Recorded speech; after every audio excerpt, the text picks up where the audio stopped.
Hola,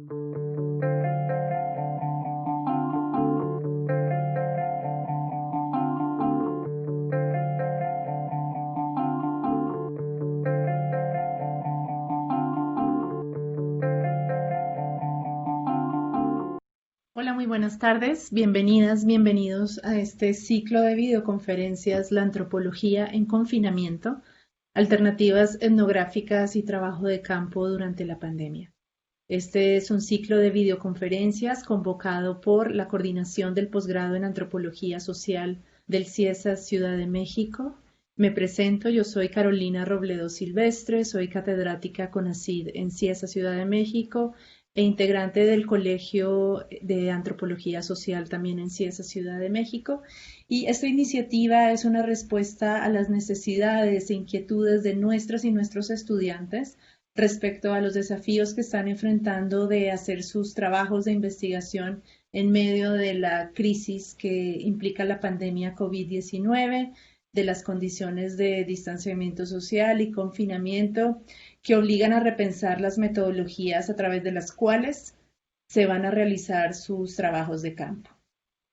Iniciamos hoy, 5 de junio de 2020, con la primera videoconferencia en la que nos acompaña desde Argentina el doctor Óscar Grillo, a quien agradecemos enormemente su generosidad al compartir sus conocimientos y experiencias respecto a sus propias investigaciones en el campo de la etnografía digital. Óscar ha llamado a su ponencia Itinerarios de la antropología y su mirada en el mundo digital. Después de que él exponga, tendremos un momento para conversar entre todas y todos, así que bienvenidas sus preguntas, inquietudes, dudas, sugerencias en la segunda parte de esta sesión. Asimismo, aprovecho para invitarles a que sigan asistiendo a este ciclo de videoconferencias. Las siguientes sesiones se llevarán a cabo jueves y viernes de cada semana. Voy a compartir ahorita con ustedes en la pantalla la programación. Y en todo caso, los videos estarán disponibles en algún momento en YouTube a través del canal oficial del CIESAS para que pueda llegar a públicos más extensos. Sabemos que este es un tema que interesa mucho a antropólogas y antropólogos hoy en día porque estamos enfrentando de la misma manera, aunque también con mucha diversidad, contextos que implican modificar sustancialmente nuestras formas de hacer etnografía. Bienvenidas y bienvenidos nuevamente y cedo la palabra a Óscar. Adelante, Óscar. Buenas tardes a todos y a todas. Digamos, la verdad que para mí es un privilegio que Carolina y el CIESAS me hayan convocado a esta serie. Tenemos que adaptarnos a la época de pandemia, al aislamiento, a la cuarentena, y en eso estamos. Entonces el título de mi exposición, que va a durar más o menos entre 35 y 40 minutos para después dar lugar a las idas y vueltas que querramos, evidentemente hasta el límite de 2 horas que admite la plataforma. Pero bueno, empecemos. Me gusta empezar con algo que los que han experimentado en algo este campo o se han metido en el tema, de hecho lo saben. Hacer antropología por medios digitales hace no más de 26, 27 años no constituía todavía un modo ampliamente aceptado para el abordaje de un tema de investigación. Por esos años, James Clifford, trabajando sobre los problemas de frontera de la antropología académica de aquella época, preguntó a los colegas de ese campo si podía considerarse los meses, incluso años, pasados en la red como trabajo de campo. Y obtuvo una respuesta absolutamente negativa, que ponía en duda tanto que la navegación por la web pudiera ser considerada trabajo de campo, una especie de desorientación, le dijeron, una pérdida de tiempo, como que el contacto mediado por medios electrónicos fuera de una relación de profundidad e interactividad suficiente. Por suerte, desde esa época bastante agua ha pasado debajo del puente, digamos. Pero insistiré sobre la idea que estamos en un campo controversial. La primera controversia acerca de la mirada de la antropología sobre lo digital se disparó en 1994, en mi criterio, 26 años. Voy a compartir pantalla durante un minuto.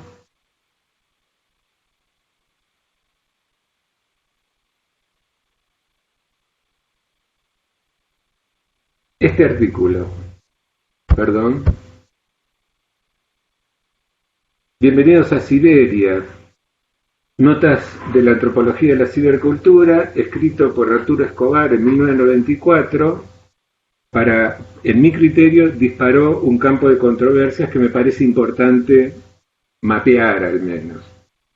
Escobar en este artículo despliega las principales tensiones y los problemas teóricos de la antropología en relación con las nuevas tecnologías. Pero la delimitación de Siberia que hace se expande mediante una amplísima colección de afirmaciones, proposiciones e interrogantes que el autor ramifica proponiendo la exploración de varias líneas de organización de conceptos afines.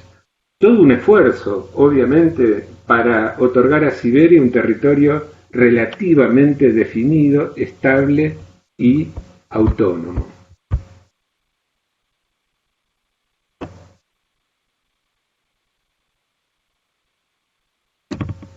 En el mismo artículo, en el mismo número de esa revista, Marilyn Stratton discutió los principales puntos de vista del argumento de Escobar.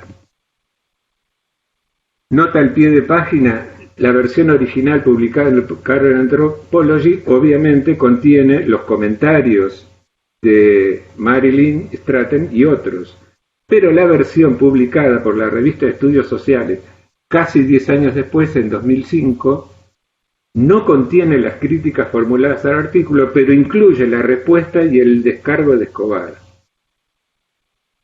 Traduttore traditore. Escobar era y es obviamente un conocedor experto de los cánones de la antropología. Entonces matizó el texto con preguntas, protocolos descriptivos y puntos de partida familiares a los juegos del lenguaje de nuestro campo. Colocó a la disciplina frente a un contingente numeroso, y yo diría abrumador, de novedades tecnológicas que se dan en el texto como establecidas como entes creadores de realidad específica. Algunas de las nociones que atiborran ese texto son la tecnología como agente, las comunidades virtuales, las posibilidades del hipertexto, la teoría del caos, los fractales, la teoría del actor red, los rizomas, algunos discursos sobre biotecnología y biodiversidad y la ciencia de la complejidad. Escobar coloca la noción de ciencia de la complejidad el umbral de una gran revolución científica. Frente a esa extrema generalización, Marilyn Stratton comentó que como antropóloga su preferencia era colocar su mirada en las herramientas que la lleven a comprender la percepción humana de la complejidad, la producción y la circulación de la idea, y observó, con fina ironía para mi gusto, que no hay vida social que no sea compleja. Aceptó el desafío de abordar las tecnologías, pero despejando el efecto anticipatorio de imaginar que una cultura está a punto de ser creada por la ciencia y la tecnología. Es decir, que el problema que yo veo en el texto de Escobar no es la postulación de la interrogación sobre los límites de Siberia. El problema surge cuando uno percibe que el autor satura el territorio que abre con una pregunta con un conjunto heterogéneo de nociones que provienen de narrativas preexistentes acerca de la tecnología, nociones que no son problematizadas desde el enfoque antropológico que Escobar dice sostener, sino instaladas como datos que el etnógrafo debería aparentemente dar por ciertos, asumirlos. La más frecuente de esas nociones es aquella que concibe lo virtual como un espacio constituido aparte de la vida real. Volveremos sobre esta idea todavía muy en boga. En resumidas cuentas, Marilyn Staten formuló a este artículo una crítica centrada en su excesiva generalización y en la falta de profundidad de la propuesta. Escobar respondió, como corresponde a una crítica realizada en una prestigiosa revista científica, y admitió que su propuesta podía parecer sobredimensionada y ambiciosa, pero defendió su texto. Defendió su texto y prefirió mantenerse en un terreno de imprecisión, combinando ciertas narrativas expertas acerca de las tecnologías sin llegar a articular, para mi gusto, un lenguaje preciso ni una propuesta específica. Ahora bien, ninguno de los dos participantes en esta polémica, en esta controversia inicial, hizo etnografía en este campo específico. Por suerte, otra vez, la cuestión no quedó así, en términos puramente especulativos por el lado de Escobar y de resguardo metodológico y teórico por el lado de Marilyn.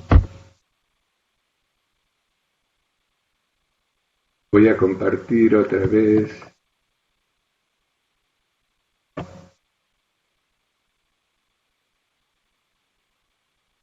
Tenemos los contendientes iniciales, Arturo Escobar y Marilyn Staten, y ahora pasamos al punto siguiente. Por suerte, alrededor del año 2000, hay dos obras que constituyen hitos etnográficos que siguen en esta historia. Por un lado, el libro La Internet, una aproximación etnográfica, de Daniel Miller y Don Slater, y por otro, Kirsten Hinn con su Virtual Ethnography, que fue y es todavía material de culto, digamos.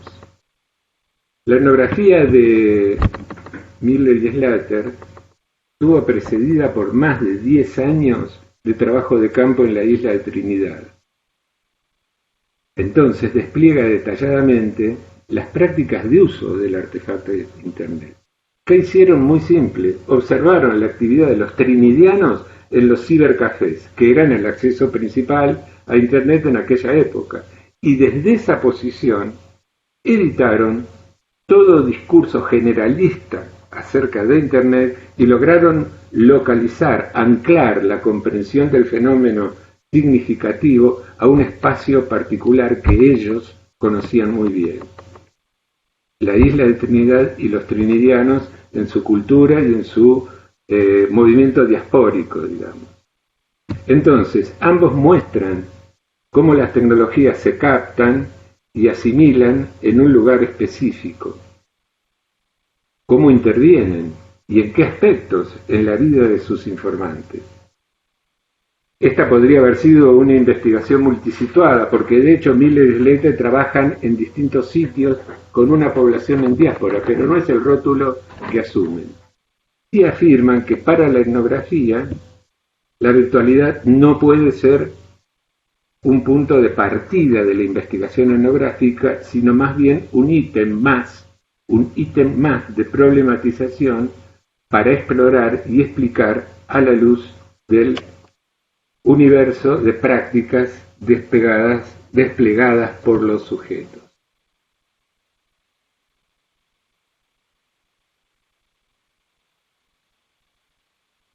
En otras palabras, estos dos autores, esta primera obra, Internet, una aproximación etnográfica, pugnan por comprender cómo los sujetos captan, asimilan, se apropian del artefacto de Internet en un lugar específico.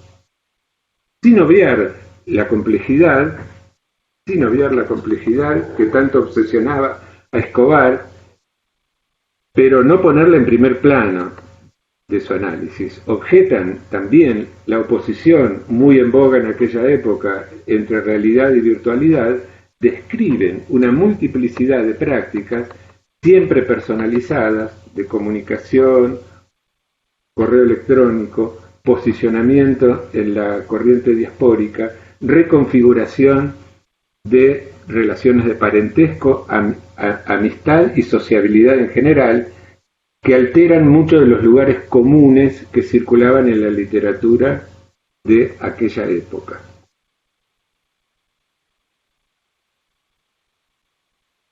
En el mismo año, Christine Heim realizó una etnografía detallada de las prácticas mediáticas desplegadas alrededor del caso Louise Woodward.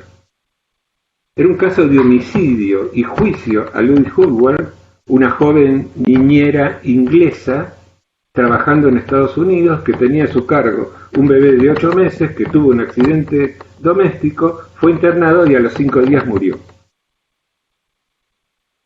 El caso tuvo una enorme repercusión mediática, muy especialmente en la entonces reciente ecología mediática de Internet de aquella época, es decir, salas de chat, listas de distribución de correo electrónico, páginas web de algunos periódicos todavía, y páginas web que los usuarios de Internet crearon para participar en la polémica. A partir de ahí, Heim generalizó y sistematizó una serie de principios de la etnografía virtual que resultaron muy orientadores para mi investigación y la de muchos otros sociólogos y antropólogos. Básicamente quiero resaltar, entre muchas otras cosas y un libro muy útil, 3 cuestiones. La idea de que el agente de cambio no es la tecnología de Internet, como insistía todavía buena parte de la bibliografía de aquella época, sino que lo importante es captar los usos y la construcción de sentido que se realiza alrededor de la tecnología.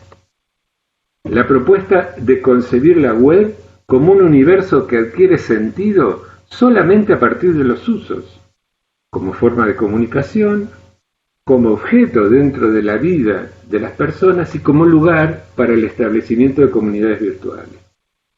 Y la tercera cuestión sería sugerir la etnografía como una metodología apropiada para iniciar los estudios sobre prácticas cotidianas de Internet.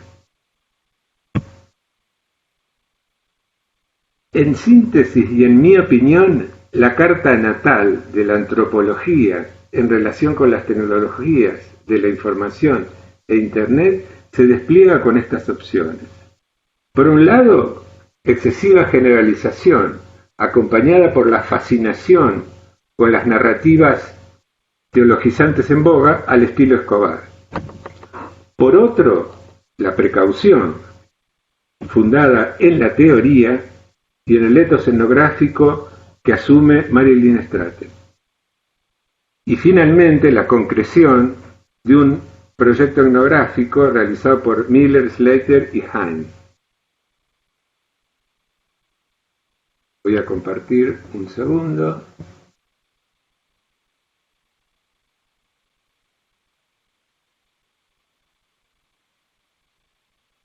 Entonces, podemos imaginar estas 3 opciones fundacionales, para mi gusto estoy exagerando esto un poco, pero podemos imaginarlas como lentes o filtros que, otra vez exagerando analogías con la fotografía digital, permiten enfocar, desenfocar, ampliar, reducir, limpiar, retocar, para definir la mirada sobre el campo.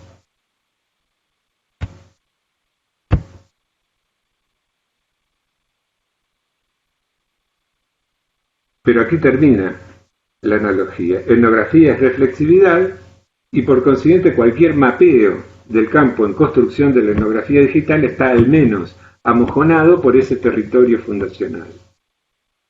Entonces la ubicación de los y las investigadoras en las coordenadas estas, teologizante por un lado, precautoria, teórica, ética por otro y etnográfica stricto sensu, ha dado lugar a que se eligieran distintos nombres para dar identidad a las tareas en curso, y ubicarse, y que cada uno de los investigadores e investigadoras se ubique, con arreglo a las lecturas de la cartografía académica donde se inscriben.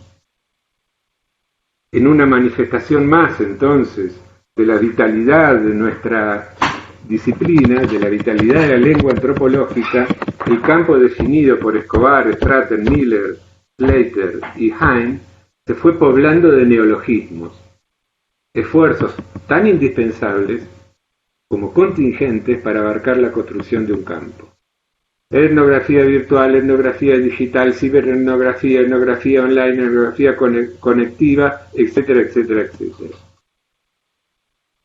Volvamos por un momento sobre Hine y todo el tema del online-offline que ocupó a los antropólogos y antropólogas durante 10 años, por lo menos. Aquí hay un matiz interesante que Hine hace explícitos en las reflexiones finales de su libro.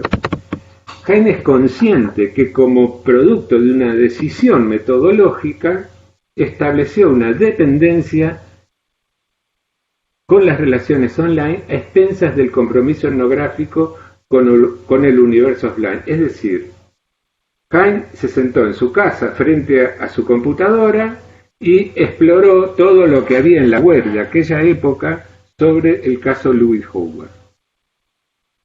Entonces, es consciente que eso la hizo establecer una dependencia con las interacciones online a expensas del compromiso etnográfico con el universo offline, y eso la condujo a resultados parciales. Tomó una decisión que la llevó a detenerse, por ejemplo, en dilucidar si ciertos intercambios frecuentes mediante el uso de herramientas de la web constituyen o no comunidades virtuales, y si éstas se corresponden o no con procesos verificables offline. Ambas preocupaciones comparten el supuesto de que hay sucesos que ocurren en Internet como si fuera un mundo aparte, que puede ser comprendido en sus propios términos. Ciertamente, al principio, Hine concordó en aquel momento con ese sentido de separación. Por eso enfatizó aquellas narrativas acerca de las comunidades virtuales que comparten ese punto de vista.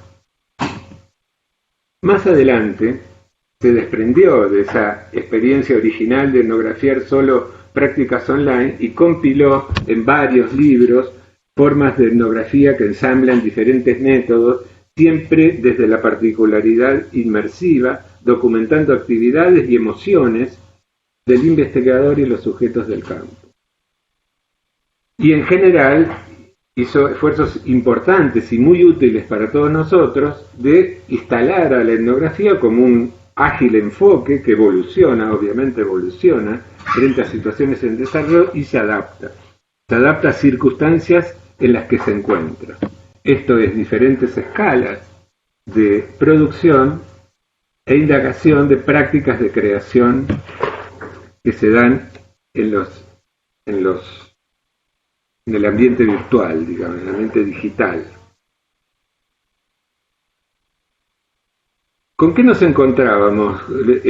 Para ustedes son seguramente casi todos nativos digitales, digamos, esto no es ninguna novedad, pero hay que ubicarse mentalmente un poco a fin de los 90, principio de los 2000.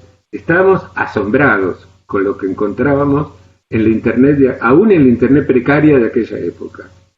¿Con qué nos asombrábamos los antropólogos?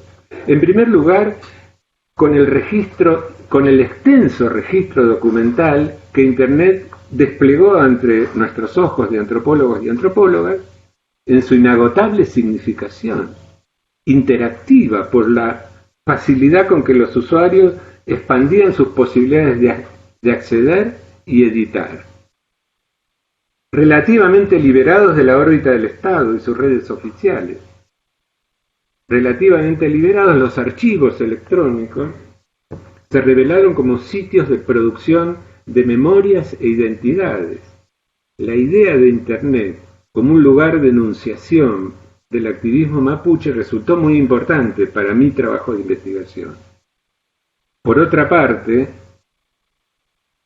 y esto me ocurrió a mí también, que había diseñado un proyecto de investigación doctoral casi exclusivamente para hacer análisis de textos, análisis de discursos, de los discursos y los textos que había en Internet. Pero ¿qué pasó? Las imágenes saltaban de la pantalla y entonces las etnografías de y en Internet comenzaron a familiarizarse mucho y necesariamente con la antropología visual.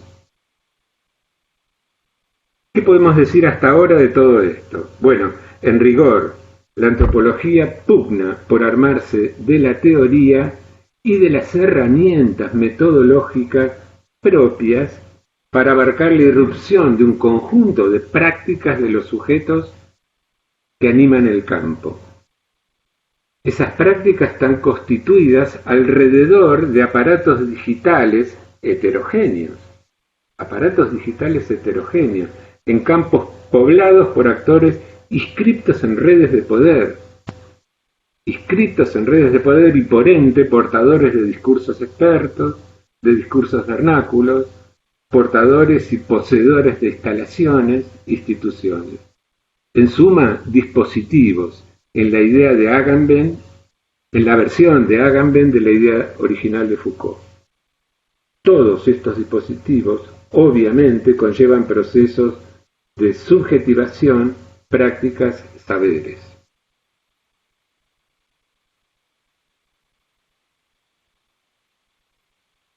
Esto, Elisenda Ardebol, señoras y señores, mi directora de tesis.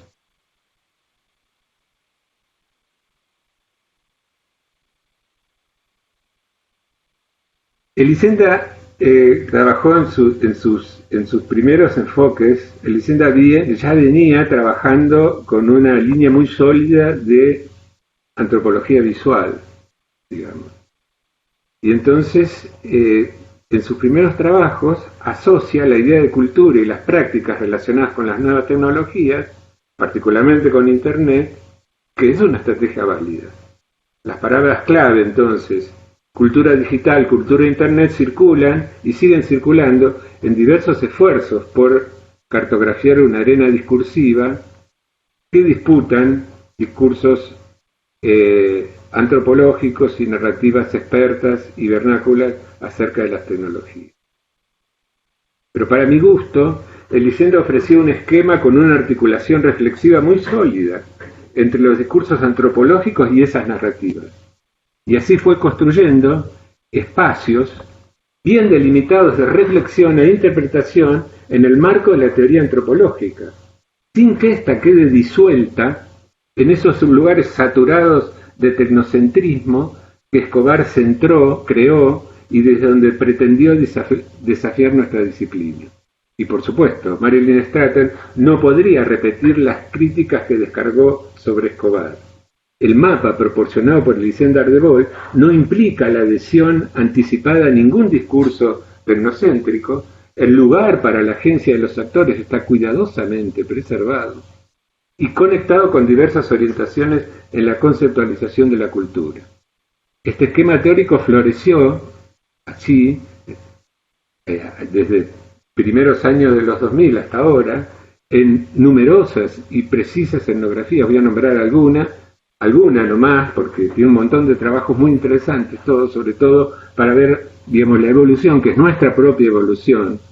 No sé, por ejemplo, de los sitios para formar pareja, sobre los cambios en las prácticas mediáticas de los videogamers, acerca de la reconfiguración de los espacios domésticos y públicos en la era de Internet, en conjunto con Eva Pinjol, sobre el autorretrato como práctica extendida en la web, en conjunto con Gómez Cruz, alrededor de las prácticas del software, en conjunto con Adolfo Stalela, que está también en esta serie de intervenciones.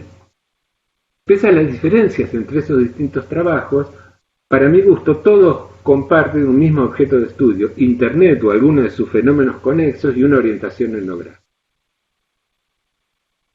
Más adelante, y siempre pivoteando sobre la heterogeneidad de un campo donde investigadores e individuos nos encontramos enredados con artefactos tecnológicos considerados tanto objetos para ser indagados y objetos para indagar, Ardebol sugirió la idea de mediación, a mi entender, cercana a la idea laturiana de traducción. Se entiende por mediación en este contexto el aspecto constitutivo de aquellos campos de relaciones donde resulta imprescindible, donde nosotros nos encontramos con transformaciones que se producen en dispositivos configurados por objetos e individuos, en otras palabras, artefactos y sujetos, en clave laturiana, actantes. El caso de la fotografía digital es paradigmático, ya sé que su comprensión tiende a tener a mano las enseñanzas de la antropología visual y potenciar la reflexión sobre los artefactos digitales, como lo hacen Elisende y Gómez Cruz en un trabajo, creo, de alrededor de 2012. En síntesis, entonces,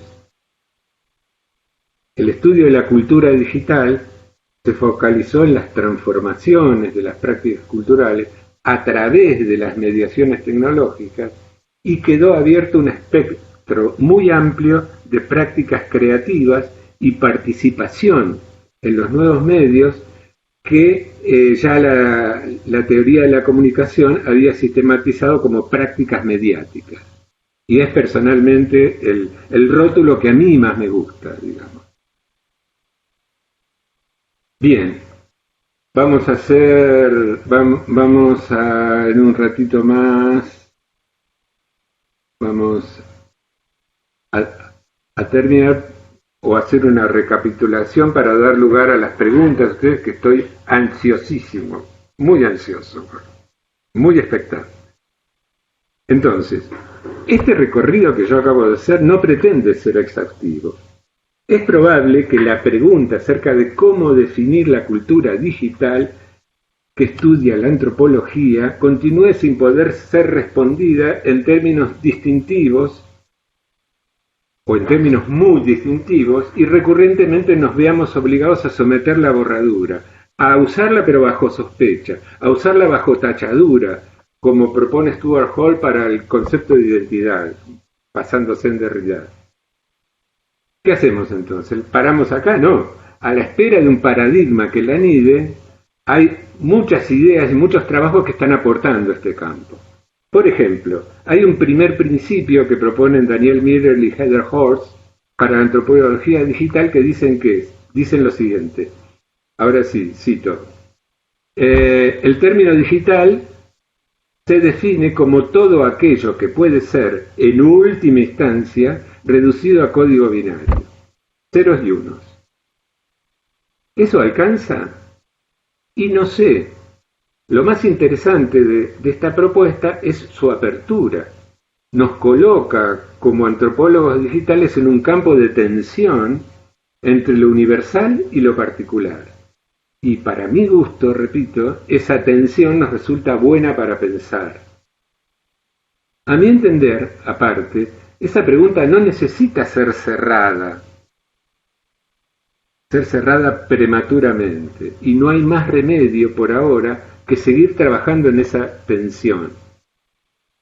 Mientras tanto, ¿qué hacemos? Intentamos reflexionar etnográficamente y operamos con un conjunto de prácticas de los sujetos, un conjunto cada vez más amplio y cada vez más situado y cada vez más global, digamos, y cada vez abarcando más población, como desde hace tres meses van de pandemia y de aislamiento, no sé, bueno, eso. Estas prácticas, ¿qué características genéricas nos presentan? Bueno, que están construidas alrededor de aparatos digitales, que esos aparatos digitales son múltiples, que son heterogéneos, que cambian permanentemente, que están inscriptos, algo mencionamos de eso, por actores que son parte de redes de poder y por ende portadores de discursos expertos y vernáculos, instalaciones, instituciones. En suma, dispositivos, que como hemos sugerido muy rápidamente ya, conllevan procesos de subjetivación, prácticas, saberes. Lejos de abarcar este campo con una idea de apropiación en clave del discurso neoliberal de la sociedad de la información, nos parece que de todos modos estos juegos de conceptos, estas palabras clave, son buenas para pensar, pero deberíamos inscribirlas en una escena muy compleja, la de las redes digitales, donde está ocurriendo permanentemente una inmensa variedad de intercambios mediados por una multiplicidad de artefactos. Nuestra perspectiva, la perspectiva antropológica, se despliega qué está haciendo en estos momentos. Entonces está desplegando su capacidad de captar qué, las distintas voces de los actores y de la diversidad de registros narrativos que se agitan permanentemente en las redes digitales. Pero ojo, atención, el intercambio crea valor. En clave de la hegemonía neoliberal, el valor creado tiene un precio, el precio de la palabra, dice García Canclini. Y esto hace que la conexión entre intercambio y valor sea cada vez más compleja. Nos estamos metiendo entonces en una disputa política, en un campo donde hay una disputa política, y la disputa política más importante es la establecida entre millones de usuarios de Internet como nosotros y una coalición de corporaciones transnacionales que adquieren ganancias siderales en ella. La historia de Google, Amazon, Facebook, Apple.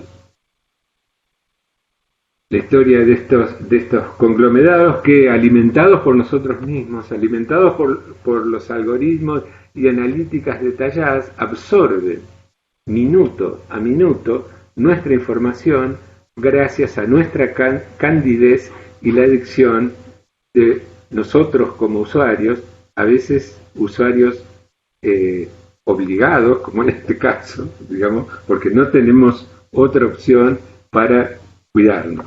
¿Eh? Bueno, con esto voy cerrando y quiero nomás casi que pasar un aviso.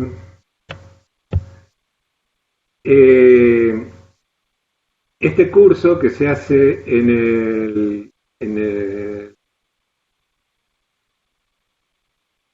el Instituto de Desarrollo Económico Social de Buenos Aires, Argentina, que es un instituto del CONICET, del organismo de investigación, digamos.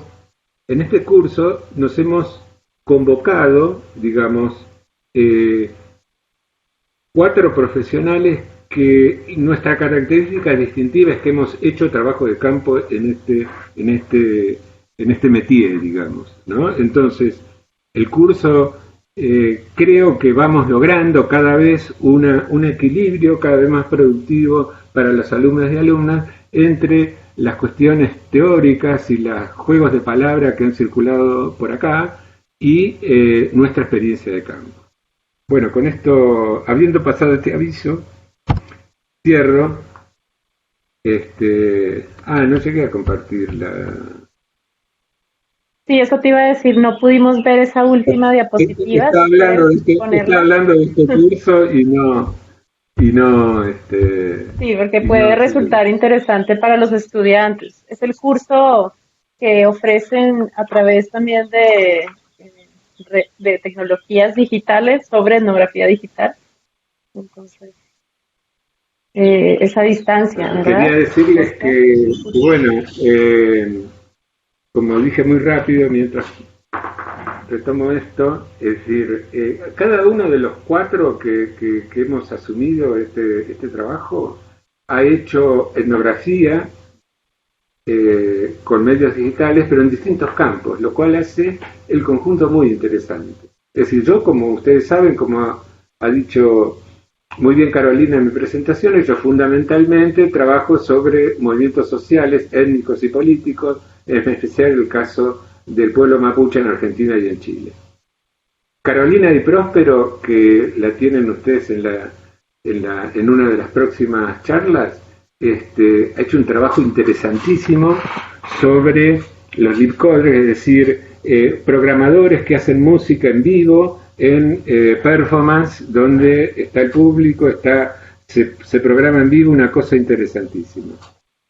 Daniel Daza ha trabajado sobre el armado en la zona de Buenos Aires y Gran Buenos Aires, el armado de redes digitales alternativas. Es decir, se ha metido cómo esas redes se arman, no solo discursivamente, sino cómo articulan los fierros, digamos. Entonces tiene un trabajo interesantísimo en ese sentido, y Carolina de Próspero está trabajando en este momento sobre los músicos que hacen tango y el impacto, para decirlo muy rápido, de las tecnologías digitales en este campo de creación musical.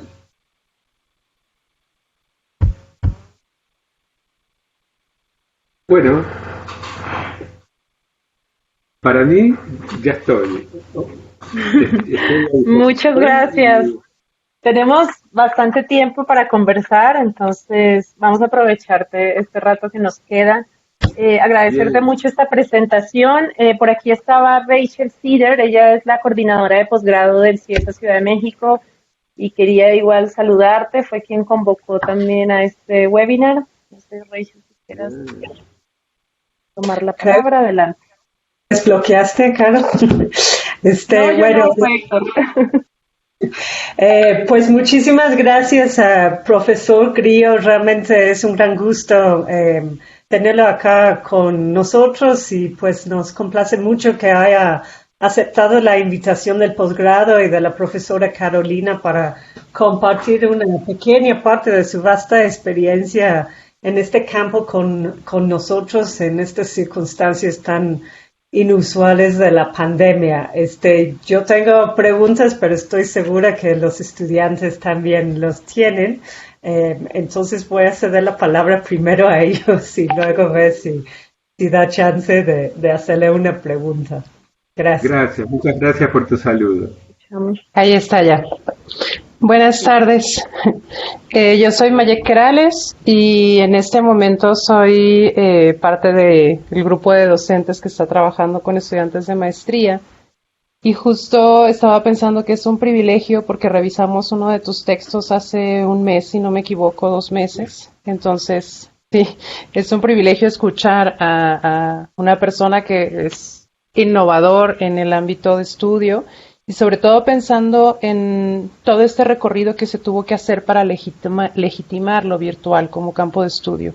Y entonces me gustaría saber si puedes compartir con nosotros cuáles son los principales dilemas éticos que ustedes observan o que han detectado para un antropólogo al hacer etnografía virtual, pensando en esta descripción que planteabas, que compartías sobre la red de relaciones mediada por dispositivos electrónicos alrededor de las cuales se conforman prácticas concretas, ¿no? Entonces, ¿qué dilemas éticos ubican al hacer análisis de los discursos, al encontrar estas comunidades virtuales entre el offline y el online?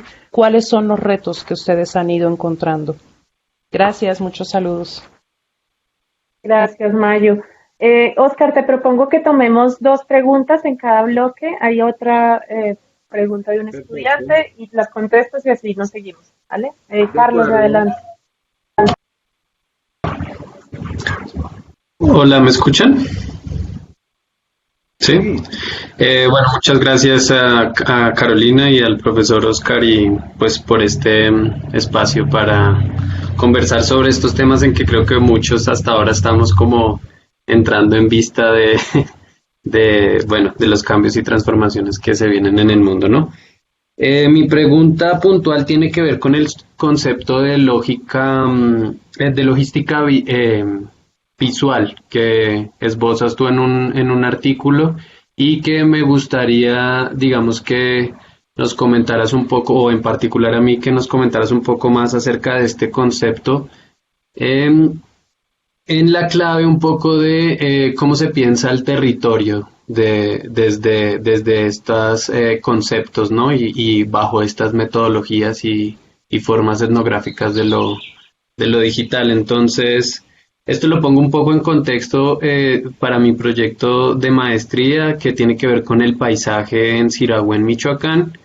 Y precisamente, digamos, como que hay una comunidad indígena ahí con la que he venido, digamos, como intercambiando ideas y sobre todo en temas de las disputas por la tierra contemporánea y de, digamos, como avances de la agroindustria aguacatera y bueno, en fin, digamos, las complejidades territoriales, pero cómo asumimos, por ejemplo, estos conceptos como de logística visual y referidas al territorio, ¿no?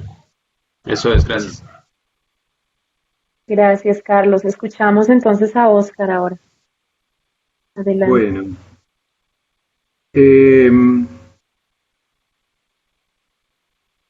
A ver, para mí, digamos, el tema de los dilemas éticos es exactamente igual que en cualquier campo de la antropología.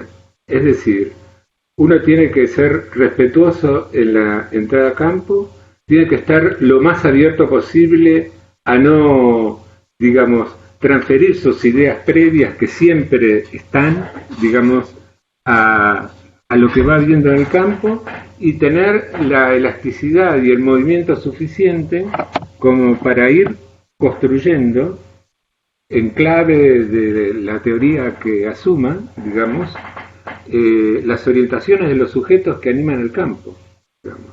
Entre las cuestiones, yo diría éticas y prácticas básicas sería, digamos, que la inscripción del investigador en las situaciones en las cuales participa, digamos, es clave. Es decir, que toda observación no participante, entre comillas, es una ilusión, digamos, que puestos en campo, incluso en el campo virtual, a menos que trabajemos secretamente, digamos, nosotros estamos ahí inmersos y somos parte de la situación y eso tiene que estar explícito, digamos. Bueno, la pregunta de Pablo me resulta súper interesante porque, bueno, si vos viste, yo trabajé estos temas al tratar de abarcar las orientaciones del activismo mapuche, digamos, en Argentina y en Chile, digamos, en realidad el tema de lo visual lo descubrí ahí, es decir, yo partí con un proyecto que, como les dije recién rápidamente, prácticamente solamente pretendía hacer un análisis de discurso político de lo que encontraba en los documentos y lo que dijera. Pero entonces, todo lo visual, la imagen a los mapuches saltó de la pantalla y tuve que empezar a hablar de eso. Tuve que aprender a hablar de eso. Yo no sabía hablar de imágenes antes de enfrentarme a eso. Entonces, efectivamente, no me cabe ninguna duda a esta altura que la logística, digamos, hoy llamaría logística visual a la combinación entre la producción de imágenes que hacen los propios nativos, entre comillas, los propios pueblos originarios, su puesta en pantalla, digamos, y su circulación, digamos, cómo circulan, dónde anidan, digamos.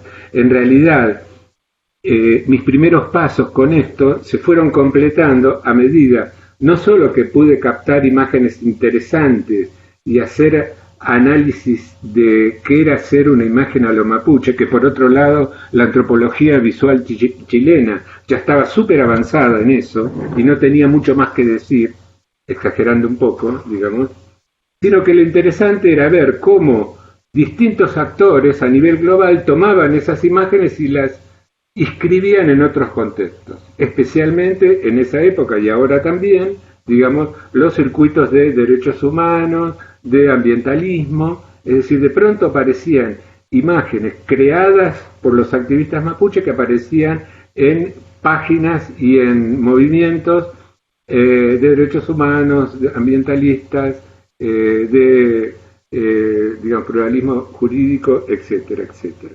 Entonces, recapitulando un poco y para no extenderme demasiado, yo diría, meterse a mapear esa logística visual implica, entonces, para volver a la pregunta anterior, un trabajo virtual y cara a cara, también para ver cómo anidan en distintas situaciones, que lo dicta únicamente el campo, es decir, hay que encontrar la forma que esa utilización de imágenes aparece en la política de identidad de un movimiento indígena, para nuestro caso, o cualquier otro actor que de alguna manera accede a un campo político, amplio, reducido, más o menos de acuerdo a eso.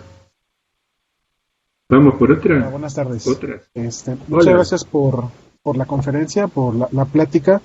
Es provocador en términos de preguntarnos hacia dónde podríamos orientarnos con nuestra tarea como antropólogos. Y bueno, mi pregunta va orientada sobre lo online y lo offline. En el curso en doctorado tenemos un curso optativo sobre antropología y cultura digital, donde hemos visto algunos textos sobre cultura digital, etnografía digital, y justo la semana pasada nos estábamos cuestionando sobre esto de lo online y lo offline. Me queda claro que una etnografía centrada en lo online sería parcial para explicar alguna práctica social o algún fenómeno social. Pero también me queda claro que hay algunos espacios virtuales donde el acceso a la vida de estas personas offline es muy complicado, ¿no? Sobre todo en estos espacios donde el anonimato o el uso de avatares es fundamental. Entonces mi pregunta es, ¿qué recomendaciones nos podría hacer usted pues para poder adentrarnos a este ámbito de lo offline cuando las comunidades virtuales son pues anónimas o muy limitadas en el acceso? Gracias.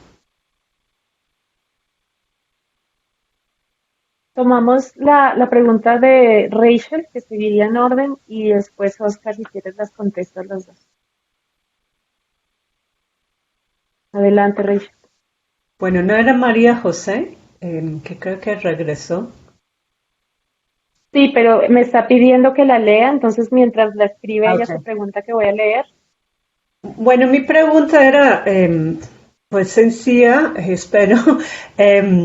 Se ha hablado mucho, bueno, se ha escrito mucho sobre la caja negra de convertirse en antropólogo, etnógrafo, ¿no? Esa caja negra de ir al campo.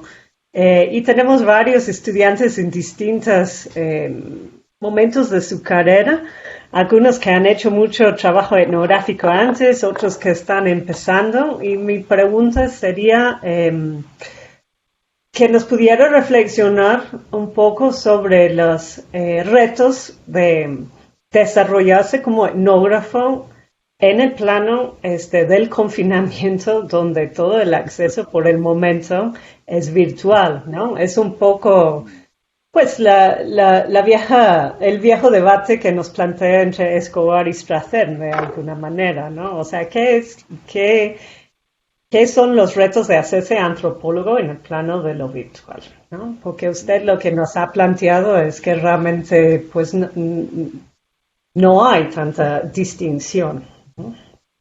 O así lo entendí yo, por lo menos. Gracias. Gracias, Rachel. Te escuchamos, Oscar. Bueno. A ver, obviamente las dos preguntas son interesantísimas. Digamos, yo voy a dar un pequeño rodeo para contestarlas porque son muy difíciles, y más difícil es explicar ahora qué haría yo en esta situación de confinamiento para hacer un trabajo etnográfico.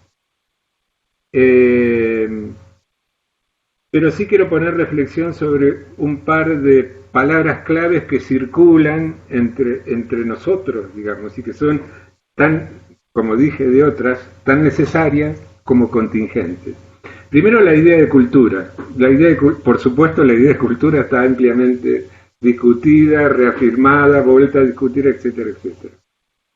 Pero quiero no estoy diciendo que no haya que usar una idea de cultura cuando intentamos abarcar un campo. Pero hay que tener en cuenta, para mi gusto, es que la idea misma de cultura implica un cierre, digamos. Un cierre de sentido, entonces a partir de ahí nos podemos creer, no digo que esto siempre ocurra, nos podemos creer que ya tenemos la comunidad cerradita, digamos, que ya tenemos la aldea, digamos, ¿no? Si esto no es así, macanudo, sigamos y aclaremos, digamos, que yo diría que no es productivo pensar la cultura digital o cualquier cultura digital específica, digamos, como un campo cerrado sin porosidades, digamos. Eso es lo primero. Lo otro es el tema de las comunidades virtuales. Yo diría lo mismo, digamos.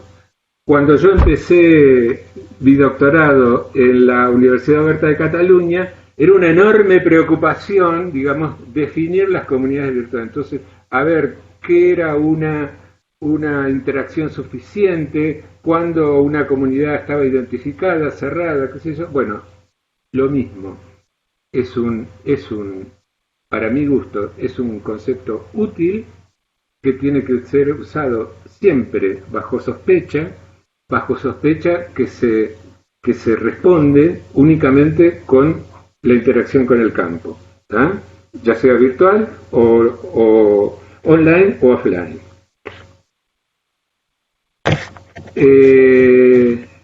Entonces,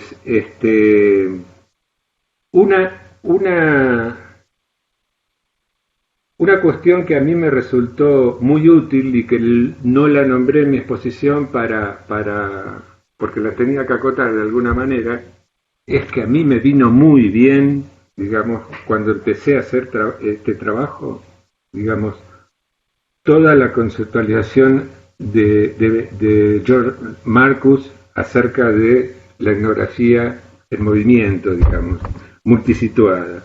¿Por qué? Porque si bien Marcus en los trabajos originales no hablaba de lo digital, a mí me justificaba frente a una academia que sospechaba de lo que yo estaba haciendo, a mí me justificaba, bueno, hoy estoy en una reunión presencial, mañana esa reunión presencial, fíjese, se relata en la web y eso es importante. Hoy estoy mirando unas fotografías de esa reunión digital, hoy estoy mirando fotografías colgadas en la web por los activistas mapuche que hablan de su identidad, que hablan de su puesta en escena, que hablan de su política, digamos, que son claramente políticas y que son específicamente mapuche, digamos.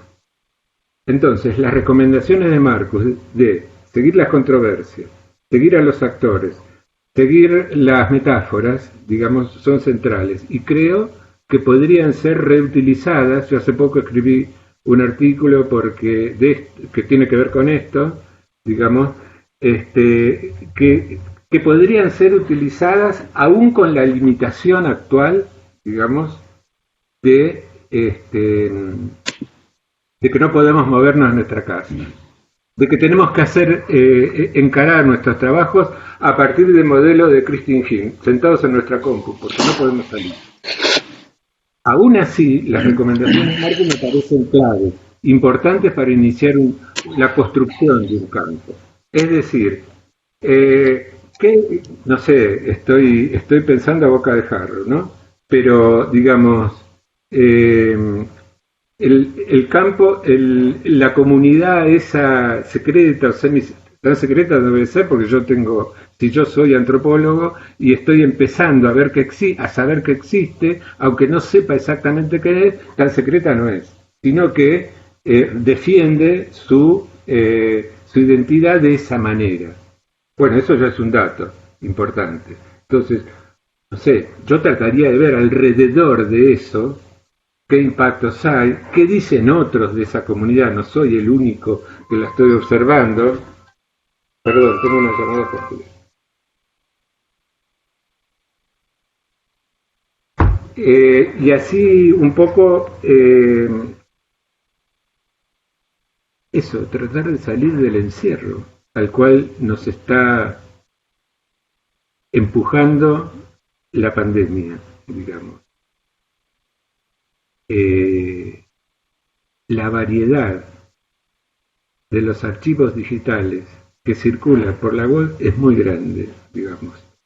Páginas, Facebook, Twitter, todo lo que se le puede imaginar, podcast, etcétera, etcétera. Todo eso es el material nuestro que tenemos que aprender a captar, a resignificar en términos de los proyectos que estamos llevando a cabo y a investigar el sentido hasta donde podamos, digamos. de acuerdo hace muchos años, no en etnografía virtual, pero de un experimento de una antropóloga conocida, donde, bueno, ella había ido a una reunión pero no la dejaban entrar, digamos. Entonces, ¿cómo armó todo el relato de las vueltas que dio a partir de esa reunión, digamos, para hacer de su registro etnográfico algo muy significativo?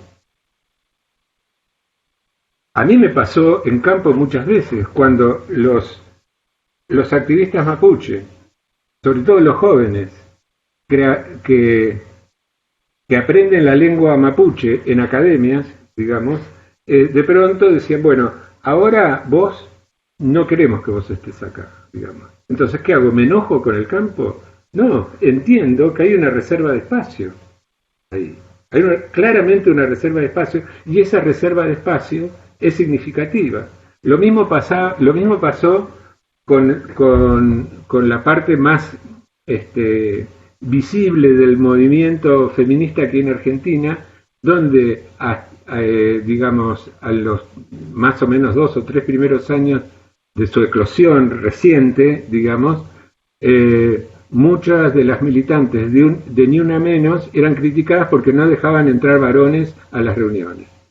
Entonces, incluso muchos académicos formalmente abiertos a las demandas feministas decían, no, pero ¿cómo? Nos tienen que dejar entrar. ¿Por qué no dejan entrar? No, era una reserva de espacio, una reserva de espacio político, digamos. Un movimiento que se estaba creando en ese momento tiene los derechos de reservarse a sí mismo.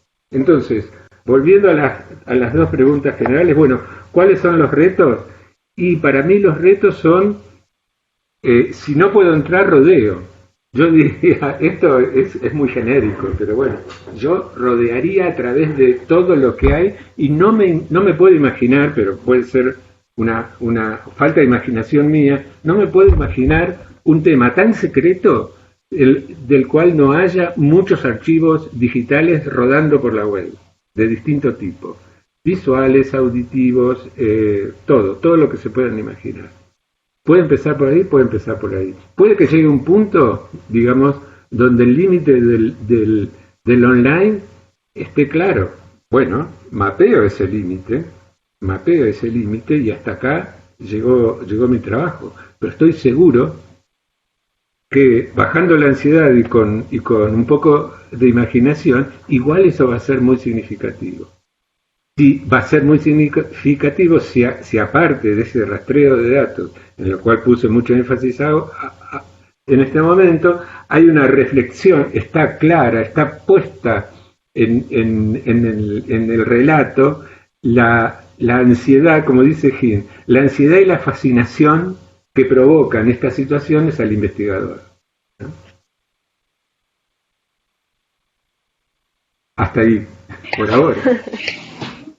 No, muy bien, creo que eso era lo que necesitaban escuchar, o necesitábamos escuchar todos. Sí, es porque hay mucha ansiedad alrededor de asumir como investigador en espacios que generalmente hacen parte de nuestro lugar de entretenimiento o de información, pero no del ejercicio científico, ¿no? Yo creo que eso también es cómo pasamos de ser usuarios a ser científicos en esos espacios, ¿no? Creo que también ahí tiene que haber como un aprendizaje. Y bueno, tenemos varias preguntas. Está Kelvin, y después voy a leer la de María José, y después Sandra. Esas 3 para este bloque. Kelvin, adelante. De acuerdo, muchas gracias. Bueno, ya una de las... Bueno, primero que nada, gracias de verdad por este espacio. También gracias al doctor por acompañarnos y en este ciclo.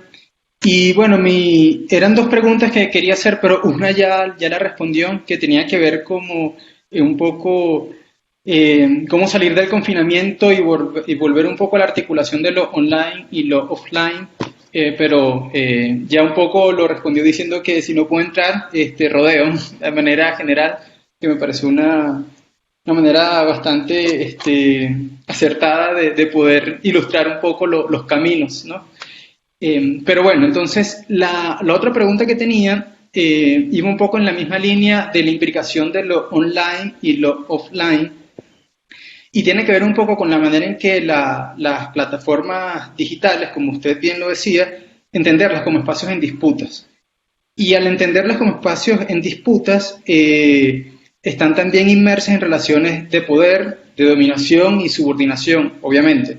Es algo que usted también comenta en su artículo, y mencionaba a grandes rasgos que nosotros como usuarios digitales no estamos como de alguna forma como libres, o sea, nuestra información circula y está en manos de grandes corporaciones, hablamos de Facebook, hablamos de Google, y bueno, entonces me gustaría saber en este sentido si usted pudiera profundizar un poco en eso que menciona en su artículo, y saber, en su opinión, qué mecanismos de resistencia pudiéramos también desarrollar como usuarios digitales o nativos digitales frente a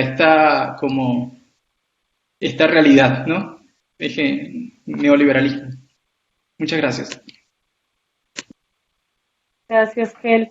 Voy a leer la pregunta de María José Lucero. Ella dice: me gustaría que nos pudiera contar sobre la experiencia que tuvo en su activismo y experiencia con Mapu Express, principalmente en torno a las posibilidades y retos metodológicos para hacer este tipo de etnografía con un medio de comunicación mapuche. María José Lucero, ella es chilena y seguramente está muy interesada en el pueblo mapuche.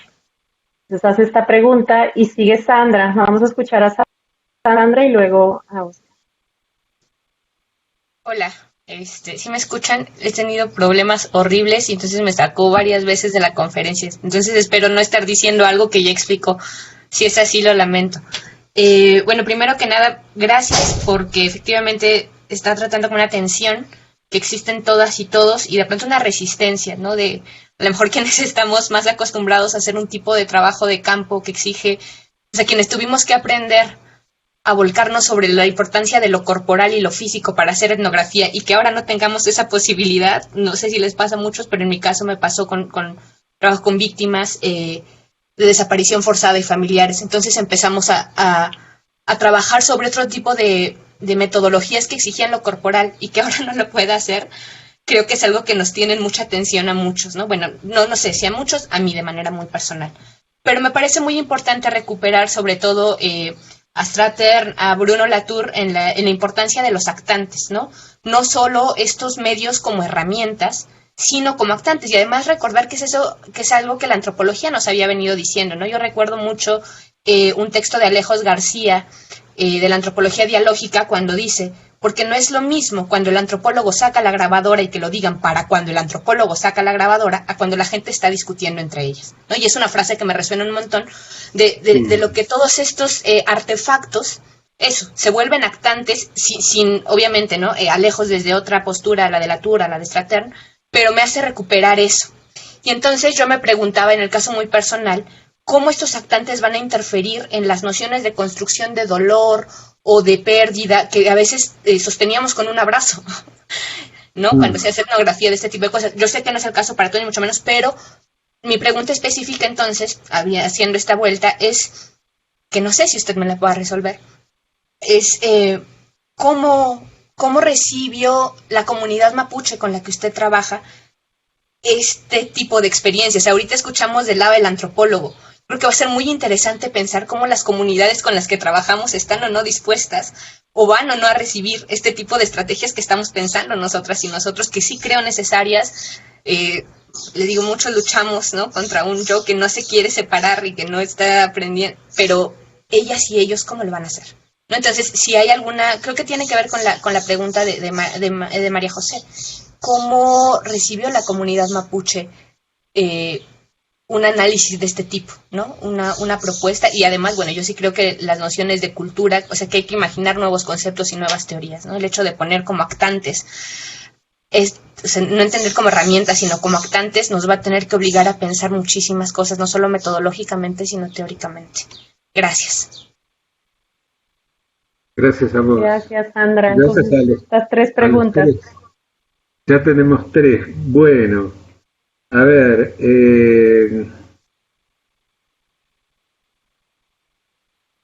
capaz que desde la última hacia atrás. verdaderamente no se me ocurre en este momento cómo reemplazar la experiencia de un abrazo, de darlo, de recibirlo o de ser testigo de un abrazo. Ahí capaz que es un límite del darle vueltas a un asunto que estoy proponiendo. Capaz que hay que mirar en campo abrazos digitalizados, digamos, y hacer un enfoque más poético, si querés, acerca de qué es lo que le produce a uno ver esos abrazos, qué abrazos fuera de línea estamos buscando, y bueno, dar cuenta de la falta. Es muy pobre lo que te estoy diciendo, pero es lo que se me ocurre realmente. Es decir, desde cómo reemplazar. A veces de entrada nos parece irreemplazable. Yo, por ejemplo, hace muchos años hago teatro, digamos, ¿no? Entonces, ahora, no encontrarme con mis compañeros cuerpo a cuerpo, no, muy bien por lo de ponerse el codo. Hasta ahora decía, no tener el cuerpo a cuerpo para... yo soy el más viejo de esos grupos, pero para gente joven es irreemplazable. Todavía no se nos ocurrió, digamos, cómo hacer. Estamos leyendo cosas, nos intercambiamos fotos y performance. Hay un montón de compañeros y compañeras mías muy jóvenes que lo que hacen es grabarse en la casa haciendo performance, inventos divinos, hermosos, digamos, pero el cuerpo a cuerpo todavía no. Hay otra forma, pero me llevas a mi experiencia actual fuera de la etnografía, digamos. Otra cosa que yo hago hace muchísimo tiempo es, acá se llama gimnasia rítmica expresiva, sería como una expresión corporal con música, es decir, unas clases con música muy poco dirigidas, es decir, el instructor abre y cierra la clase y después cada uno se mueve en base a los ritmos que escucha, digamos. Bueno, ¿cómo hacemos para reemplazar eso? Bien, empezamos con prueba y error, es decir, primero dijeron, bueno, por Zoom, pero por Zoom el sonido era pésimo, malísimo. Entonces dijeron, bueno, la vista por Zoom y la música por una playlist de de cualquier playlist, digamos, ¿no? Y después empezamos a combinar, empezamos a encontrar, a buscar la forma en la cual podíamos combinar el Zoom con una playlist. Y al principio nos parecía ridículo ver una pantalla con 20, como ahora ustedes, ¿no? 20 caritas moviéndose, digamos, ¿está? Cada uno en su casa, obvio. Pero a medida que uno se acostumbre, le toma el gusto y disfruta de la música y disfruta de moverse en el momento, en este momento que tenemos tan limitada, digamos, la movilidad, estamos experimentando por ese lado, digamos. Por supuesto, a ver, todavía no llego ni a la 10ª parte de lo que vos me transmitís a mí de el abrazo, digamos. Pero bueno, vamos por ahí, a ver qué pasa, a ver cómo habla, como es probable que también los sujetos y sujetas que animan el campo estén limitados en cuanto al abrazo, capaz que encontrás la forma de escucharlos a ellos sobre el abrazo. Otra cosa, me perdí un poco, pero ¿cómo hacer etnografía? Bueno, hay una cuestión en la cual a mí, insisto, a principios de los años 2000, 2003, 2004, a mí me permitió, o mejor dicho, me provocó salir de lo que la literatura sobre el movimiento mapuche decía en ese momento, y es justamente lo que a mí me fascinaba, su presencia en la web y su articulación entre lo que aparecía en la web y la política, digamos. ¿Por qué? Porque hasta ese momento, creo que tanto de un lado como de otro de la cordillera, lo mapuche estaba muy acotado. En Argentina en especial se hablaba de los mapuches como, bueno, en tal provincia son 50 comunidades, en tal otra son otras. Como máximo se hablaba de algunas organizaciones de segundo grado, digamos, y solamente al pie de página se anotaba que algunos dirigentes se podía ver que algunos dirigentes circulaban por circuitos globales, es decir, los circuitos de Naciones Unidas, los circuitos de derechos humanos, los circuitos del Banco Mundial, del Banco Interamericano de Desarrollo, etc. Bueno, fue un punto de partida para mí darle mucha importancia a eso. Entonces, considerar que el movimiento mapuche lo podía entender entonces solamente si tomaba en cuenta esa circulación global de militantes, discurso imagénico, etcétera, etcétera, etcétera.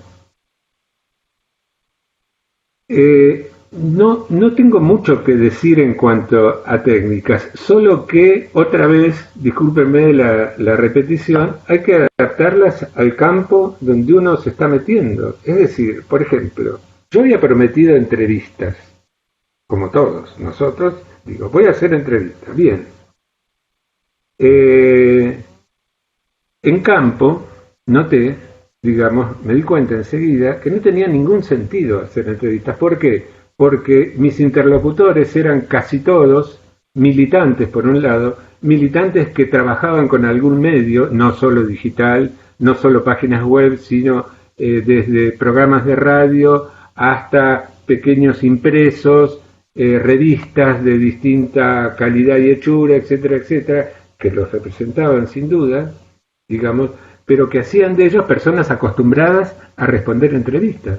Entonces lo que yo tenía que hacer era seguirlos, escuchar lo que pasaba, digamos, en las situaciones donde ellos se reunían en primera instancia. Entonces estructuré mi investigación como una serie de viajes, como recomienda Marcus, donde el viaje empezaba, digamos, cuando yo salía de mi casa y terminaba cuando volvía. Todo eso era significativo.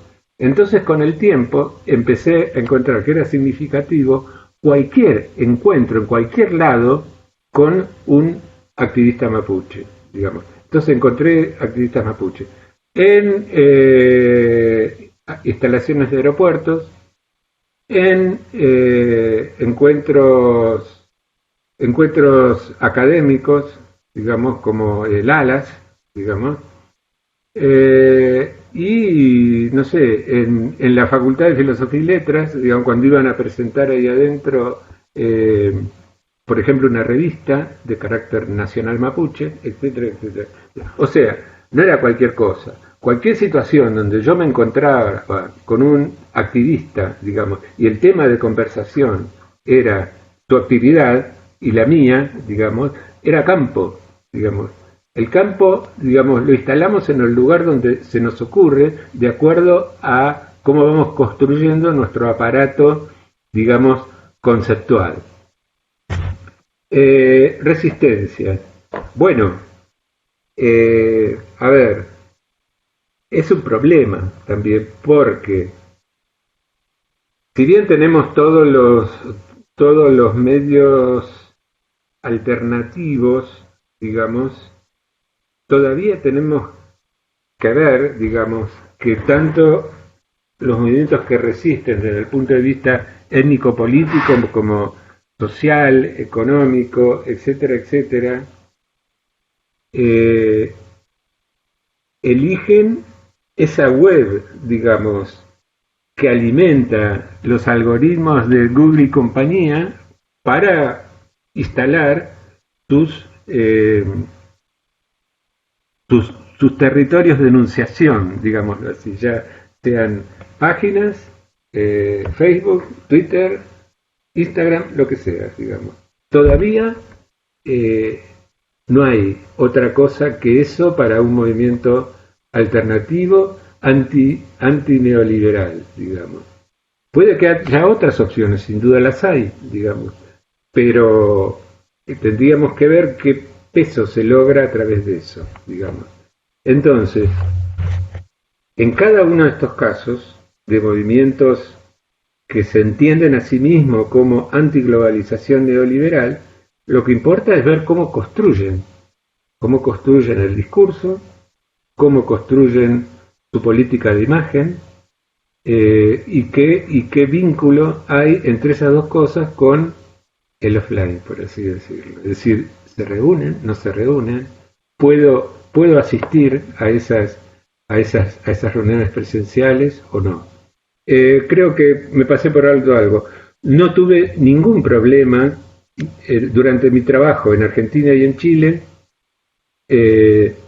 No tuve ningún problema en acceder a escenas públicas y del activismo. Obviamente, digamos, a través del trabajo desmistifiqué toda fantasía acerca de que yo era un observador no participante. Yo era un observador inscripto. Se hablaba del investigador argentino que vino acá, del lado de Chile, y del investigador de Buenos Aires que vino a la provincia de Neuquén, en el caso del lado este de la cordillera de los Andes, digamos. Claramente, en cada caso, era interrogado, estigmatizado en el sentido de que, bueno, ¿qué hace este tipo acá? Y no sé, ve, saca fotos, graba, qué sé yo, ¿quién es? Y es este. Bueno, explicado hasta donde podía explicar, ningún problema, digamos. Después, digamos, parte de las cosas que yo produje haciendo ese trabajo, incluso espontáneamente, por parte especialmente de una página web que está del lado chileno de la nación mapuche, que se llama Mapu Express. Espontáneamente ellos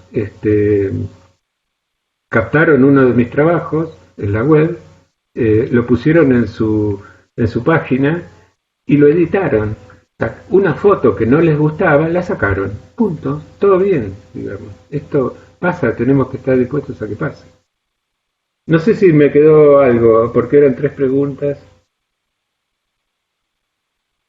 No sé, díganme ustedes. Sí, está todo, Oscar. Tenemos más preguntas, una de Aida, que es también docente investigadora del CIESAS. Por ahora eso. Adelante, Aida. Bueno, muchísimas gracias. ¿Se me escucha bien?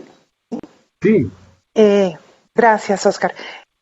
Mira, una de las dudas que saltaban, volviendo al nivel ético, es que en esta transición que estamos dando en la pandemia, una de las exploraciones que varios de las estudiantes están empezando a plantear tiene que ver con, por ejemplo, crear grupos de debate o grupos focales con las personas con las que ellas van a trabajar, ¿no? No sé si Erendira estará conectada, pero una de ellas está trabajando, por ejemplo, con documentalistas indígenas y han aceptado y van a hacer un grupo, van a discutir entre ellas, etcétera. Estábamos pensando en algo similar con jueces de juzgados indígenas, pero el problema, a diferencia de lo que tú nos estás compartiendo, no se trata de un discurso ya público que está ahí, al que tú accedes cuando tú haces etnografía de la red, sino de un discurso que ellas provocan y que está mediado por un espacio que no controlamos. Porque sabemos que inclusive esto que estamos haciendo ahorita, pues va a quedar grabado, no sabemos, o sea, no controlamos el actante, no controlamos el medio. Y ahí, sobre todo, en nuestra línea de especialidad trabajamos muchos temas relacionados con violencias. Y yo me preguntaba, a mí me encantó la idea cuando discutíamos cómo podíamos hacerlo, y vamos a ver, son experiencias, estamos entrando a eso, pero siempre está la cuestión de tú decías, es lo mismo. Hace ratito alguien te preguntaba sobre los dilemas éticos y tú decías, son exactamente los mismos. Y yo decía, no creo que sean los mismos. Porque, ¿cuál veo yo la diferencia?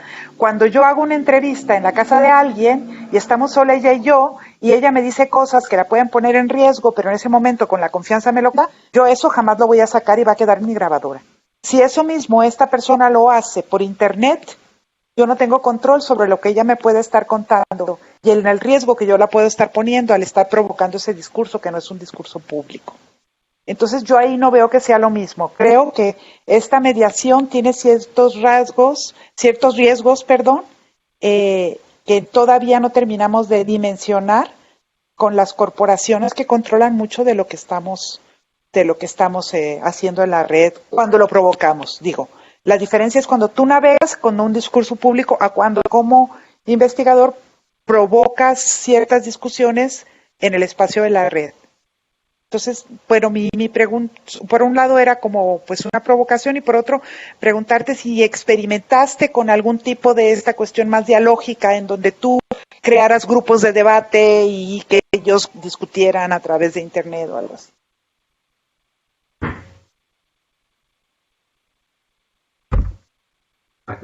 ¿Espero otra pregunta o le contesto a Ida directo? No, ahorita no hay más preguntas, entonces puedes contestar esta. Bueno, Aida, súper interesante tu planteo. Es decir, en primera instancia, por supuesto, las palabras clave anidan en distintas circunstancias, pero yo me preguntaría, ¿por qué necesito tener el control? Digamos, ¿no? Quizás yo hice un tipo de trabajo donde yo estaba controlado por ellos, digamos, claramente, digamos, y yo lo que controlaba era ir o no ir, pero una vez que estaba dentro de una reunión, ellos eran los que manejaban la cuestión, incluso si yo me tenía que quedar afuera o entrar, incluso si viajaba con ellos o no viajaba con ellos, digamos, ¿está? Entonces, eso, pero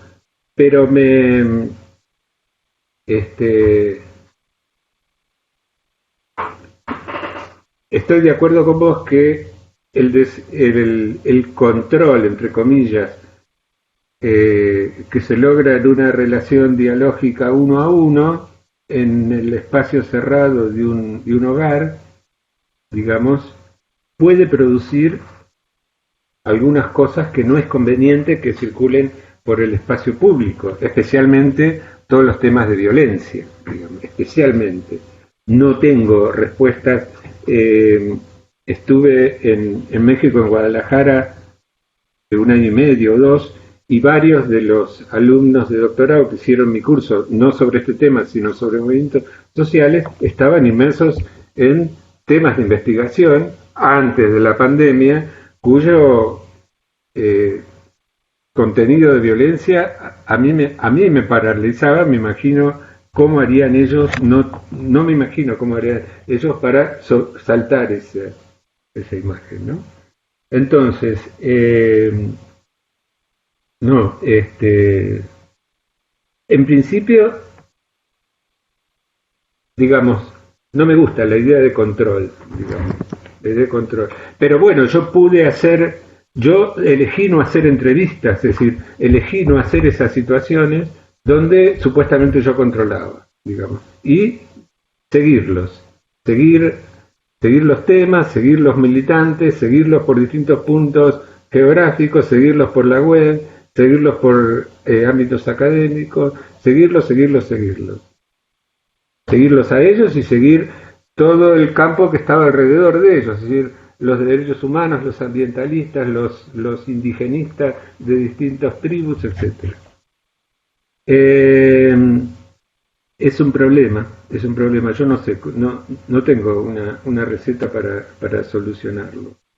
Si es decir, pero sí, es muy fácil decirlo desde acá, desde Buenos Aires, pero sí le daría vueltas a la cuestión por el lado de insistir y mirar hacia muchos lados a la vez, digamos.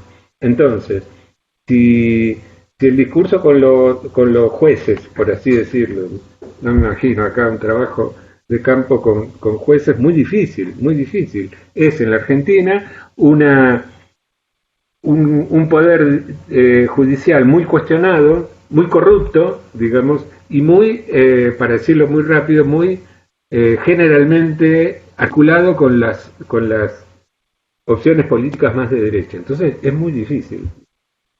Ahora, nada, lo único que se me ocurriría es explorar campos conexos, es decir, qué dicen otros medios, qué dicen los que critican a los jueces, etcétera, digamos. De todos modos, los niveles de violencia con que ustedes están trabajando, admito que son muy difíciles de abordar. Yo en eso no tengo experiencia y puedo imaginarme algunas ideas, pero no dar recetas de ninguna manera. No es algo que yo haya hecho, digamos, pero bueno, hay que buscar recetas como conexas. Se me ocurre ahora, por ejemplo, el trabajo de Rosana Guber es una antropóloga argentina que ustedes conocerán, tiene varios trabajos acerca de metodología en antropología, y hay un largo trabajo de campo que hizo con combatientes de Malvinas. Otra vez, no hay receta, pero ahí el tema de la violencia está la guerra, digamos. Bueno, y ahora no se me ocurre nada más, por ahora.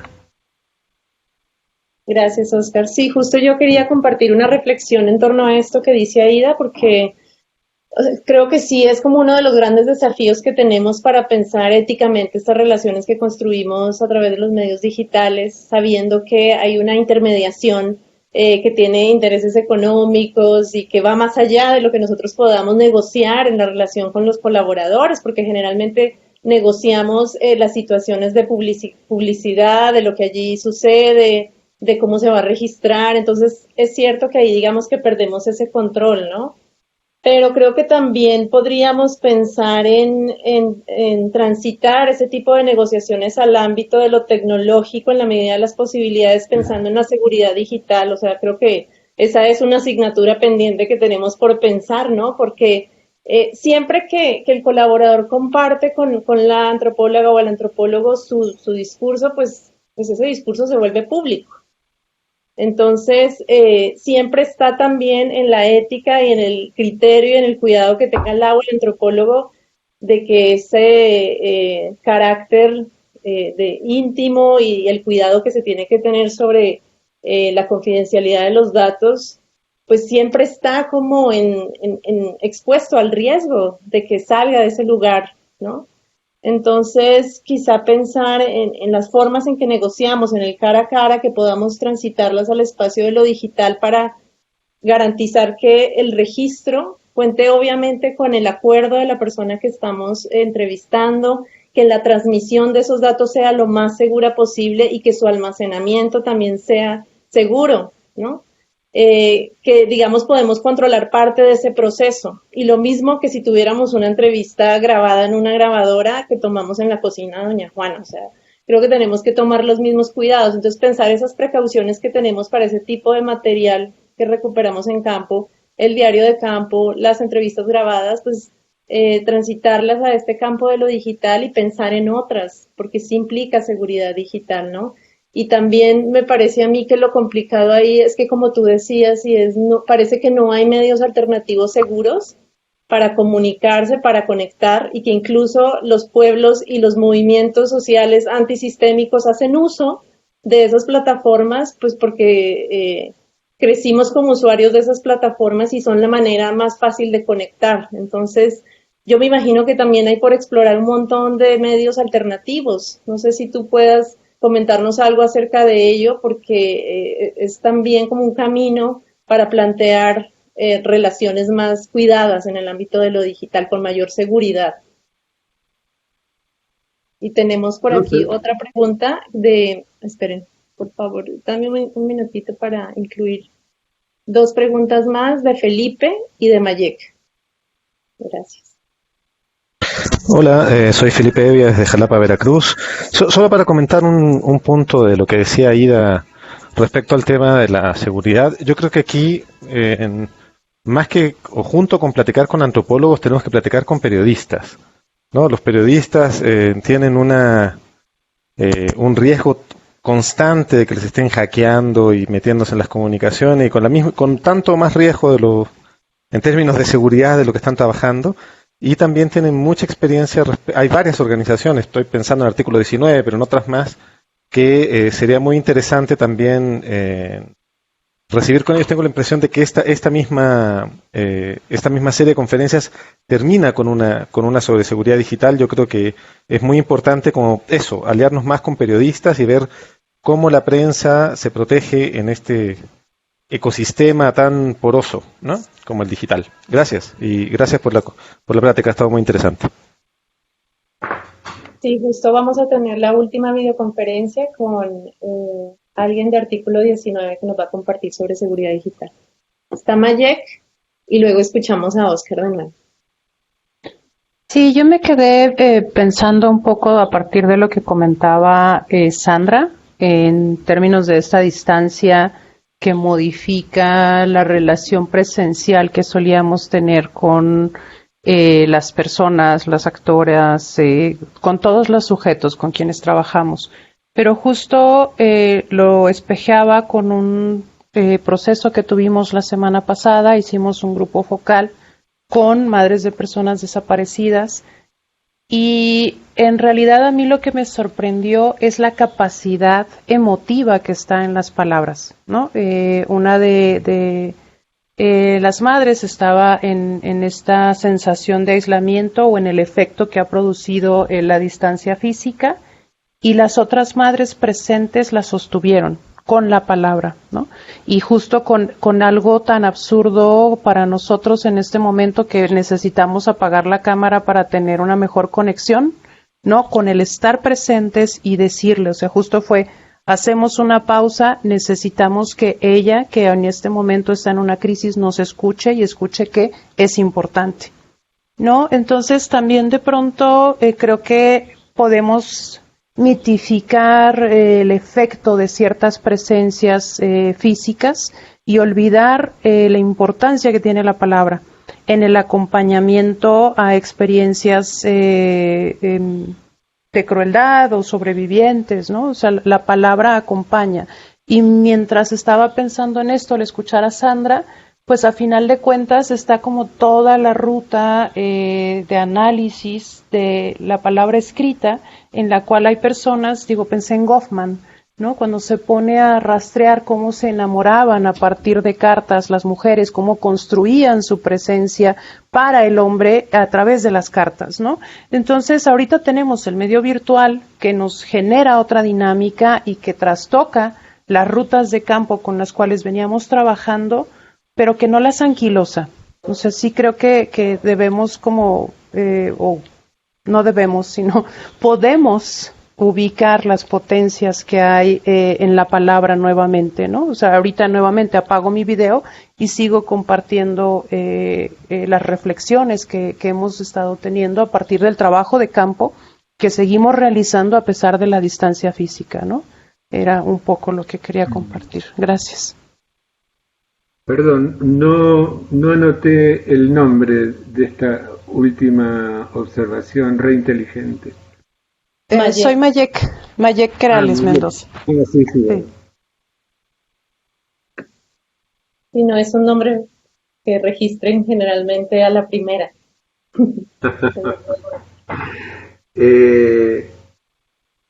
Bueno, Mayek es lo que acabas de contar, está buenísimo, es clave, es recuperar la capacidad emotiva de la palabra. Lo que contaste es un registro de campo súper útil, es decir, pero útil también es una palabra forzada aquí, digo, muy significativo, es decir, ese registro detallado de la secuencia, cómo se abrió el grupo, cómo empezó, cómo las demás se dieron cuenta que había alguien en una situación emotiva especial. ¿Qué hicieron? Si entendí bien, apagaron la imagen, continuaron con la palabra. Todo ese registro acompañado por el registro de lo que vos sentiste, que bueno, tu relato fue claro en ese sentido, ¿qué le falta? Yo diría, en la situación actual, ¿qué le falta? No sé, a mí me parece que no le falta casi nada, no le falta, exagerando un poco, no le falta nada, digamos.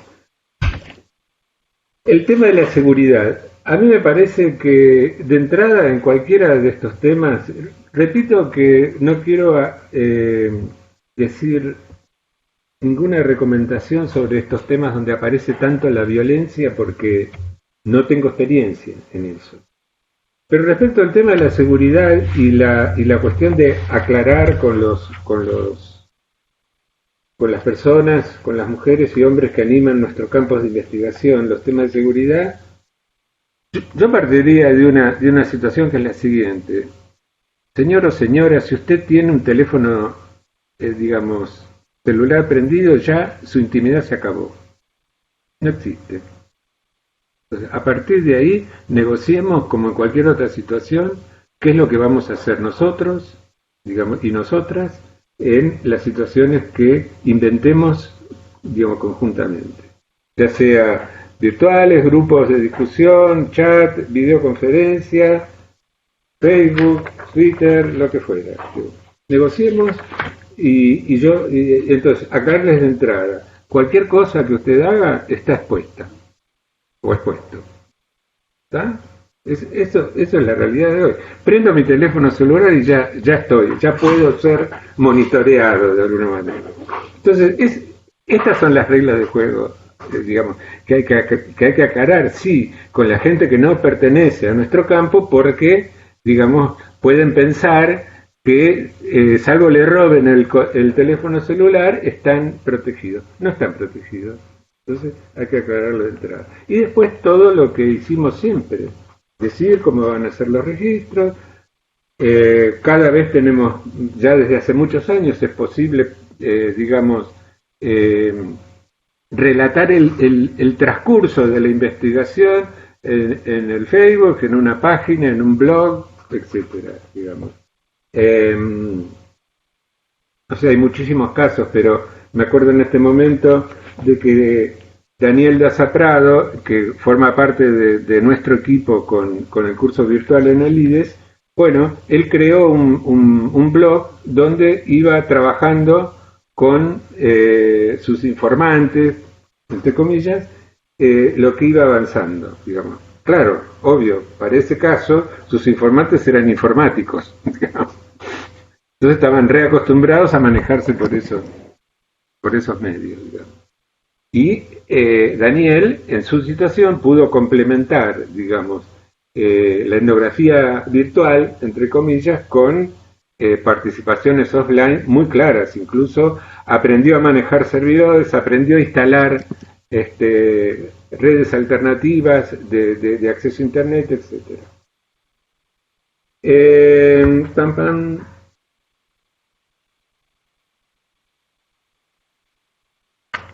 Bueno, no sé, eso, digamos, sí, seguramente, estoy seguro que los periodistas deben estar bien entrenados de cómo manejar la cuestión de la seguridad por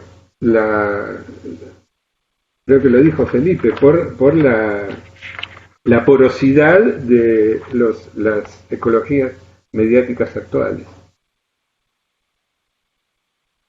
Gracias, Oscar. Y bueno, ya se acerca la hora de cerrar esta videoconferencia. También recomendarles que estén atentos a las videoconferencias que están haciendo los compañeros de Quinto Elemento Lab. Cada viernes están haciendo videoconferencias sobre seguridad digital y producción de datos a través de tecnologías de la información. Trabajan mucho con software libre y seguro, entonces ahí van a encontrar como muchas recomendaciones, ¿no?, para trabajar estos temas. Y quería mencionar, o más bien seguir explorando esta idea que planteó Mayek sobre las posibilidades de vinculación a través de la red, ¿no? Porque yo también estuve en ese espacio de grupo focal con las mujeres y creo que aprendimos muchísimo, ¿no? El hecho de no estar en la copresencia no implica que no estemos vinculadas o vinculados. Y eso nos quedó muy claro en sus propias palabras de las mujeres al decir, estamos en casa, quisiéramos estar juntas, pero estando en casa las estoy cuidando a ustedes también, ¿no? Entonces creo que eso fue también como un gran aprendizaje de ese momento, de saber que estando en casa seguimos vinculados porque nos preocupamos del cuidado de nuestras colaboradoras, ¿no? Así que quisiera nada más invitarte a que hagas un cierre de esta pequeña conversación. Después la vamos a difundir a través de los medios digitales del CIESAS para que esté accesible a otras personas, porque aquí todo es público, parece. Entonces, bueno, unas palabras finales, Oscar. Bueno, no soy muy ducho para palabras finales, pero quiero decirle sí que disfruté mucho de compartir estos trazos muy generales, digamos, que me pone muy orgulloso, la verdad, de que ustedes estén compartiendo mis textos por ahí, digamos, y que realmente las preguntas han sido, digamos, yo diría toda una agenda que nos atraviesa hoy día, ¿no? La lógica, digamos, la infraestructura de lo visual, la logística visual, la pérdida del cara a cara, digamos, que puede ser, yo estoy bastante cansado de escuchar la cosa de que la pandemia es una crisis, pero toda crisis es una oportunidad. Pero bueno, al menos tenemos la oportunidad de reflexionar sobre lo que está pasando, lo que no se está pasando, e insisto, otra vez, digamos, la emotividad puesta en esta anécdota del grupo de mujeres, el registro que ustedes lograron sobre la emotividad de la palabra, digamos, bueno, es un punto de apoyo, Tenemos dos opciones en este momento y sin perder la perspectiva de algún día volver a hacer campo como solíamos, digamos. O nos quedamos en la nostalgia de haber perdido, digamos, o nos centramos en estos puntos de apoyo. A estos puntos de apoyo no tenemos que perder la emotividad y el compromiso con nuestro como antropólogos y antropólogas, y nuestro compromiso con la gente que anima el campo, en este caso las mujeres, e irle buscando, digamos, ampliaciones, ir buscando de qué manera nos podemos mover al estilo de Marcus, digamos, y así conformando en última instancia un campo significativo para esta locura que hemos elegido, que es hacer etnografía en estas situaciones, ¿no? Muchas gracias, Oscar, por esas reflexiones finales. Por supuesto que todavía hay mucho que tejer en torno al tema de la etnografía digital, y una manera también será leer los documentos que tú nos puedas enviar, ¿no?, sobre lo que has escrito para compartirlo con los estudiantes. Lo agradeceríamos muchísimo. Y bueno, también quiero aprovechar para invitar a los estudiantes a la siguiente sesión. Perdón aquí por la publicidad. Voy a compartir mi pantalla para que vean el programa, porque justo la siguiente conferencia es de Carolina Di Próspero, que trabaja muy cercanamente a Oscar, y es una investigadora joven que va a hablar sobre el investigador en el campo digital, ¿no?, preguntándose sobre la construcción de campo, pero también cómo este investigador es observado en ese campo digital. Entonces va a ser el próximo 11 de junio a las 16 horas, y esperamos que se conecten, y agradecerle infinitamente a Oscar su generosidad y la respuesta rápida a este llamado de última hora. Esperamos seguir en contacto, y también si quieres compartirnos todo lo referente al curso virtual que hacen sobre etnografías digitales para compartirlo con los estudiantes, te agradeceríamos. Bueno, perfecto. Otra vez gracias. Quedamos en contacto. Insisto que para mí esta experiencia ha sido fantástica, que sobre todo las preguntas de ustedes, los cuestionamientos, todo es es motivante para mí, sin duda es motivante. Así que sigamos en contacto y seguramente en la medida que pueda voy a pedirte, Carolina, después acceso a las otras conferencias porque has armado verdaderamente una agenda excelente, de primera. ¿Ah? Con gusto te las compartimos. Bueno, muchas gracias a todas y todos los que participaron de este espacio. Esperamos que se conecten el próximo jueves. Y ya, bonita tarde, bonito fin de semana para todas y todos.